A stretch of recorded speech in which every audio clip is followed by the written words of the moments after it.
द्वापर युग के समय जब भगवान श्री कृष्ण ने धरती में जन्म लिया, तब देवी देवता वेश बदलकर समय समय पर उनसे मिलने धरती पर आने लगे। इस दौड़ में भगवान शिव जी कहाँ पीछे रहने वाले थे। अपने प्रिय भगवान से मिलने के लिए वह भी धरती पर आने के लिए उत्सुक हुए, परंतु वह यह सोचकर कुछ क्षण के लिए रुके कि यदि वे श्री कृष्ण से मिलने जा रहे हैं तो उन्हें कुछ उपहार भी अपने साथ ले जाना चाहिए। अब वे यह सोचकर परेशान होने लगे कि ऐसा कौन सा उपहार ले जाना चाहिए जो भगवान श्री कृष्ण को प्रिय भी लगे और वह हमेशा उनके साथ रहे। तभी शिव जी को याद आया कि उनके पास ऋषि दधीची की महाशक्तिशाली हड्डी पड़ी है। ऋषि दधीची वही महान ऋषि हैं जिन्होंने धर्म के लिए अपने शरीर को त्याग दिया था। वो अपनी शक्तिशाली शरीर की सभी हड्डियां दान कर दी थी। शिव जी ने उस हड्डी को घिसकर एक सुंदर एवं मनोहर बांसुरी का निर्माण किया। जब शिव जी भगवान श्री कृष्ण से मिलने गोकुल पहुँचे तो उन्होंने श्री कृष्ण को भेंट स्वरूप वह बंसी प्रदान की, उन्हें आशीर्वाद दिया। तभी से भगवान श्री कृष्ण उस बांसुरी को अपने पास रखते हैं।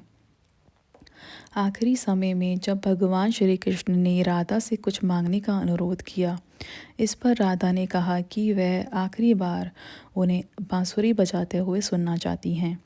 श्री कृष्ण ने सुरीली धुन में दिन रात बांसुरी बजाई। राधा आध्यात्मिक रूप से कृष्ण में विलीन हो गई। बांसुरी की धुन सुनते सुनते राधा ने अपना शरीर त्याग दिया।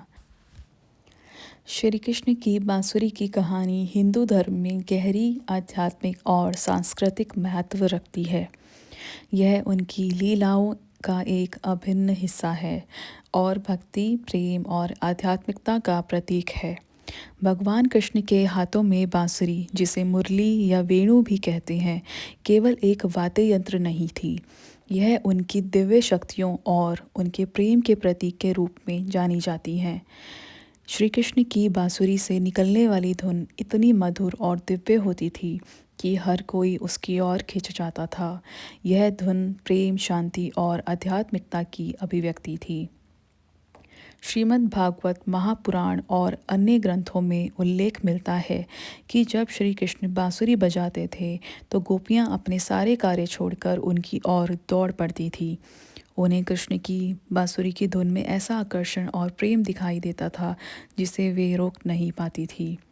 गोपियों का यह प्रेम सांसारिक नहीं था, बल्कि यह ईश्वर के प्रति भक्ति और आत्मा का परमात्मा से मिलन दर्शाता है। इसीलिए गोपियों का कृष्ण के प्रति प्रेम आध्यात्मिक रूप से सर्वोच्च माना गया है। भगवान कृष्ण की बांसुरी का एक आध्यात्मिक अर्थ भी है।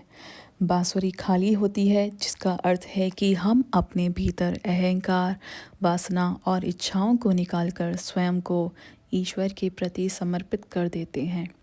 तब हम उनके वाद्य यंत्र की तरह बन सकते हैं। एक प्रेरणादायक कथा थी। एक बार नारद मुनि ने श्री कृष्ण से पूछा कि आप अपनी बांसुरी को इतना प्रिय क्यों मानते हैं। कृष्ण ने मुस्कुराते हुए कहा, यह बांसुरी खाली है, इसमें अपना कुछ भी नहीं है, इसीलिए मैं अपने होठों पर रखता हूँ। इस उत्तर से यह शिक्षा मिलती है कि ईश्वर उन्हीं के करीब होते हैं जो अपने भीतर स्वार्थ और अहंकार का त्याग करते हैं।